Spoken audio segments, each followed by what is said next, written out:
Banta ng heat stroke sa mga poultry farm sa Bangaldan, Pangasinan, ibinabala ng otoridad. Narito ang report.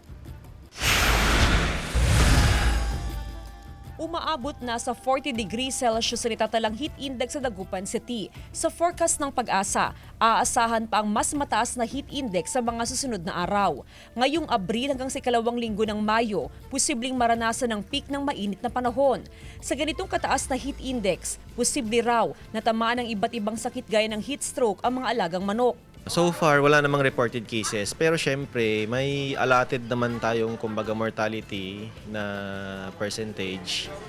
Usually, baka nandun pa rin naman. May mga na-heat stroke pero hindi severe.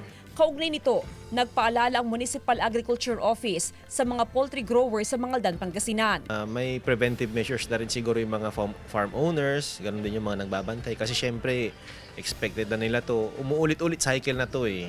Batid na raw ng mga poultry grower ang dapat gawin sa ganitong mga panahon. Nasa mahigit 5,000 manok ang inaalagaan sa poultry farm na ito sa Barangay Banawang. Nakatakdang ibenta ang mga ito sa susunod na buwan.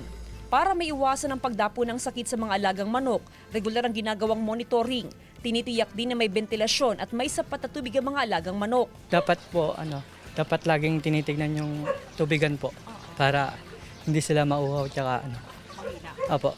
Sa monitoring ng Bangaldan Veterinary Office, wala pa naman itatalang pagkamatay ng mga alagang manok sa bayan. Kasama si Daryl Peralta, Jasmine Gabriel Galbat, One North Central Luzon.